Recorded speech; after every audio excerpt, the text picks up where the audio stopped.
Hey guys and welcome back to the video. நம்ம Logitech ல இருந்து G102 கேமிங் மவுஸ் தான் பார்க்க போறோம். இதுல 8K DPI வரைக்கும் இருக்கு.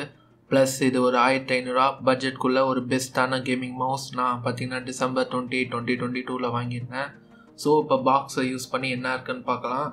ஸோ ஓவரால் யூசேஜ் படி சொல்ல போனால் நான் 2+ மந்த்ஸாக யூஸ் பண்ணிகிட்டே இருக்கேன். இதில் ஹைலைட்டுன்னு பார்த்தீங்கன்னா நமக்கு 8000 DP வரைக்கும் கொடுத்துருக்காங்க. ஆப்வியஸாக இதோட மேட் இன் சைனா ப்ராடக்ட் தான். ஸோ இதில் நமக்கு 6 ப்ரோக்ராமபிள் பட்டன்ஸ் கொடுத்துருக்காங்க. ஸோ இதில் நமக்கு 6 ப்ரோக்ராமர் பட்டன்ஸ் இருக்குது. அதை நம்மளால் கஸ்டமைஸும் பண்ணிக்க முடியும், கலர்ஸும் நம்மளால் சேஞ்ச் பண்ணிக்க முடியும் சாஃப்ட்வேர் மூலிமா. ஸோ பாக்ஸ்குள்ளே பார்த்தீங்கன்னா நம்ம கேமிங் மவுஸ், யூசர் மேனுவல், அதுக்கப்புறம் பார்த்தீங்கன்னா லாஜிடெக்கோட G லோகோ கொடுத்துருக்காங்க. ஸோ இது பிரேடட் கேபிள்ஸோடு வரல, நமக்கு 2 மீட்டர்ஸ் கேபிள் லென்த் இருக்குது. ஸோ ஓவரால் பில்ட் குவாலிட்டி பர்ஃபெக்டாக இருக்குது, அதே சமயம் கிளிக்கியாகவும் இருக்குது. ஸோ வெயிட்டுன்னு பார்க்கும்போது பார்த்திங்கன்னா நமக்கு ரொம்ப வெயிட்டாக இருக்குதுன்னு சொல்ல முடியாது, தேவையான அளவுக்கு இருக்குது. யூஸ் பண்ணுறதுக்கு ரொம்பவே கம்ஃபர்டபுளாக இருக்குது. ஸோ நான் கனெக்ட் பண்ணிட்டேன்.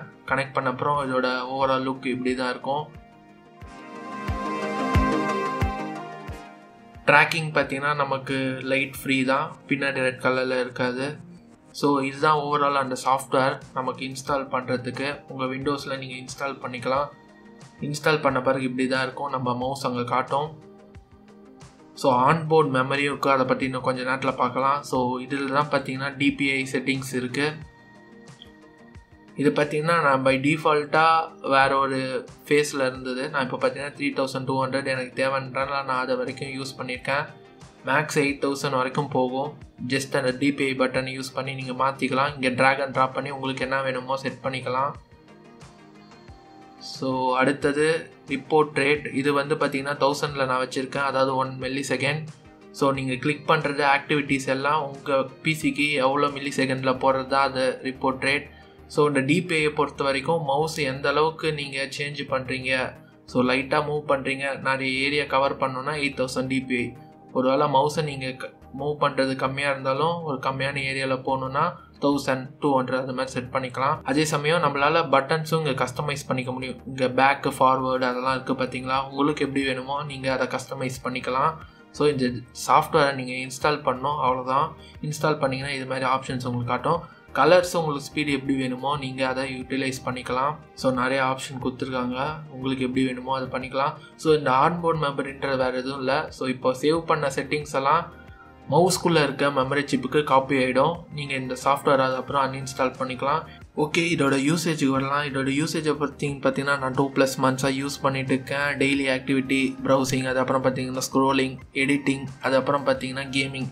ஸோ இந்த எல்லாத்துலேயுமே எனக்கு பர்ஃபெக்டாக இருந்தது, எந்த விதமான இஷ்யூஸும் இல்லை. யூஸ் பண்ணுறதுக்கும் நமக்கு பாம்பில் கம்ஃபர்டபுளாக இருந்தது, பெயின் எதுவும் வரல. கிளிக்கியாகவும் இருந்தது, பட் ஓரளவுக்கு சவுண்டு வரும், ரொம்பலாம் சவுண்டு வராது. அதே சமயம் பார்த்தீங்கன்னா இதில் நெகட்டிவ்னு எதுவும் இல்லை. பட் நான் ஒரு விஷயம் நோட்டீஸ் பண்ணேன். இப்போ DPI சேஞ்ச் பண்ணும்போது இப்போ 1000 2000 செட் பண்ணியிருக்கோம் இல்லையா, அதை ஒன்ஸ் கிளிக் பண்ணால் மாறுறதுக்கு சில சமயங்கள் லேட் ஆகிற மாதிரி இருந்தது. மற்றபடி பார்த்தீங்கன்னா மவுஸோட ஆக்டிவிட்டி இன்ஸ்டண்ட்டாக ரிஃப்ளெக்ட் ஆகும், எந்த விதமான இஷ்யூஸும் இல்லை. நான் பார்த்தீங்கன்னா ப்ரீவியஸாக லாஜிடெக் யூஸ் பண்ணியிருக்கேன் வயர்லெஸ் மவுஸ். ஸோ அது பார்த்தீங்கன்னா எனக்கு 3+ இயர்ஸாக வந்திருக்கு. அதுவும் பார்த்தீங்கன்னா நான் தான் உடச்சிட்டேன். ஸோ அந்தளவுக்கு ஹெவி யூசேஜ் இருந்தது. ஸோ நல்லா உழைக்கும். ஸோ இதுவும் அதே மாதிரி வரும்னு நம்புகிறேன். ஸோ இந்த ப்ராடக்ட் உங்களுக்கு வேணும்னா கீழே லிங்க் டிஸ்கிரிப்ஷனில் இருக்குது. ஸோ இந்த வீடியோ பிடிச்சிருந்தா மறக்காமல் லைக் போட்டேன். ஏதாவது டவுட்ஸ் இருந்ததுன்னா தாராளமாக கீழே கமெண்ட்ஸில் போடுங்க. ஸோ இதே மாதிரி என்னோடய வீடியோவில் வந்து பார்க்குறேன். பாய்.